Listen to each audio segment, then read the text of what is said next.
नमस्कार दोस्तों। आज मैं बात करूंगा मीन राशि की। जिन जातकों की चंद्र राशि मीन राशि है, उन जातकों के लिए 2026 कैसा रहेगा। चलिए बात करते हैं।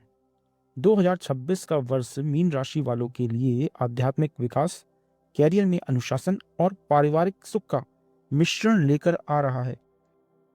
इस साल आप पर शनि की साढ़े साती का दूसरा चरण, जिसे कहते हैं शिखर काल, भी चल रहा होगा, जो आपके जीवन को अधिक गंभीर बनाएगा, या कहिए आपके दृष्टिकोण को गंभीर बनाएगा।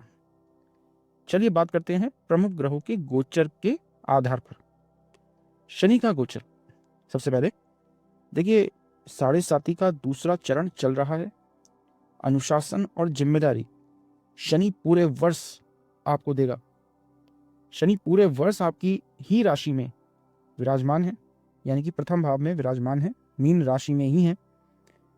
तो इसका प्रभाव यह रहेगा, यह समय है आत्मनिर्माण का, खुद को तैयार करने का, फ्यूचर की अपॉर्चुनिटी के लिए अपनी स्किल्स बढ़ाने का, तो अपना काम दिखाने का।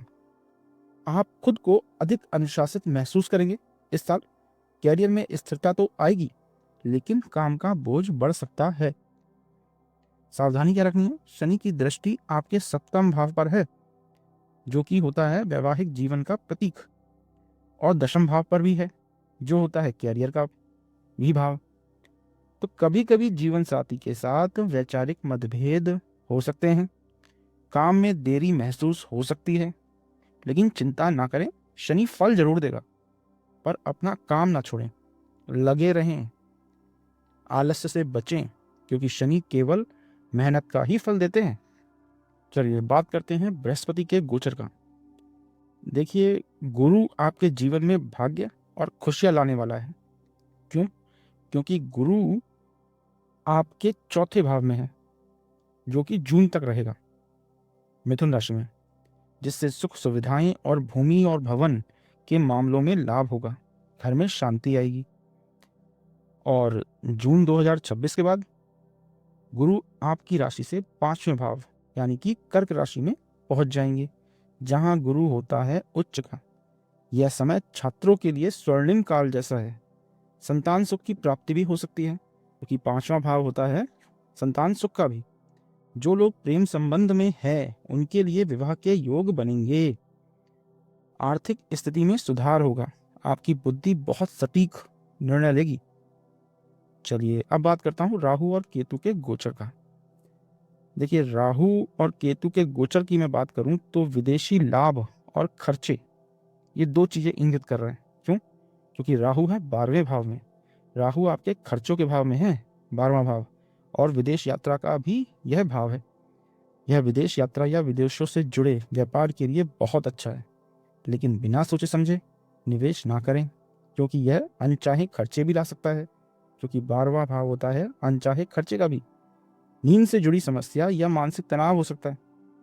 केतु छठे भाव में, इसकी बात करें तो छठे भाव होता है शत्रुओं का। छठे भाव का केतु शत्रुओं पर विजय दिलाता है। यदि कोई पुराना अदालती मामला चल रहा है तो परिणाम आपके पक्ष में आने की संभावना है। स्वास्थ्य के प्रति सतर्क रहें, विशेषकर पेट और पैरों का ध्यान रखें, क्योंकि छठा भाव होता है बीमारियों का भी। तो इन बीमारियों का ध्यान रखें। चलिए 2026 का एक सारांश में आप समझ लेते हैं, मुख्य बिंदु। चलिए, कैरियर के बारे में, उत्तम कैरियर है, शनि मेहनत करवाएंगे, लेकिन जून के बाद गुरु की कृपा से प्रमोशन के योग हैं। बात करता हूँ आर्थिक स्थिति का, सामान्य से बेहतर है, आय बनी रहेगी, लेकिन राहु के कारण अचानक बड़े खर्चे आ सकते हैं। स्वास्थ्य की बात करूं तो स्वास्थ्य मध्यम रहेगा।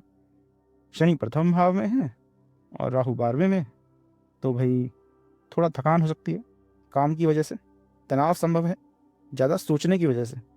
तो योग और ध्यान बहुत ज़रूरी है, साथ में योग और ध्यान करते रहें सुबह शाम। शिक्षा की अगर बात करूं तो शिक्षा तो बहुत अच्छी है, क्योंकि जून तक तो भाई गुरु है चौथे भाव में, उसके बाद है पांचवें भाव में। तो जून के बाद उच्च शिक्षा और प्रतियोगी परीक्षाओं में बड़ी सफलता मिल सकती है। प्रेम और विवाह की बात करूं तो सुखद रहेगा। जून से अक्टूबर के बीच विवाह के प्रबल योग और रिश्तों में मधुरता आएगी। एक तरफ शनि आपको काम में बिजी रख रहा है, दूसरा 7वें भाव में नज़र डाल रहा है और वह आपके पार्टनर को देख रहा है। थोड़ी बहुत मुश्किलें आएंगी पार्टनरशिप में, लेकिन गुरु के कारण वह रिश्तों में मधुरता आ ही जाएगी साल के अंत तक। अब मैं विशेष उपायों की बात करता हूँ। अब मैं शनि देव के लिए एक उपाय बताता हूँ। हर शनिवार को पीपल के पेड़ के नीचे सरसों के तेल का दीपक जलाएं और ओम शम शनिश्चराय नमः मंत्र का जाप करें। गुरुदेव जी के लिए गुरुवार के दिन माथे पर केसर का तिलक लगाएं, पीले वस्त्र पहनें, इससे फायदा होगा। अपने इष्ट देव जो भी आपके हैं उनका ध्यान और मंत्र का स्मरण करें, तो इससे भी गुरु अच्छे होंगे। देखिए, राहु को अगर अच्छा करना है, शनि को अच्छा करना है, गुरु को अच्छा करना है, तीनों का एक शॉर्ट उपाय है हनुमान चालीसा का पाठ। ये साढ़े साती के प्रभाव को तो कम करेगा ही, लेकिन राहु और गुरु को भी अच्छा करेगा। अगर नियमित रूप से हनुमान चालीसा पढ़ते हैं तो बहुत स्ट्रेंथ आपको मिलेगी मानसिक रूप से, और राहु को वो सही कर सकता है, शनि को भी सही कर सकता है, और गुरु तो पूजा पाठ करने से अच्छा होता ही है। एक प्रकार से हनुमान चालीसा एक परफेक्ट उपाय है, इसको तो अवश्य ही करें। इसी के साथ मैं अपने वीडियो को अंत करता हूँ।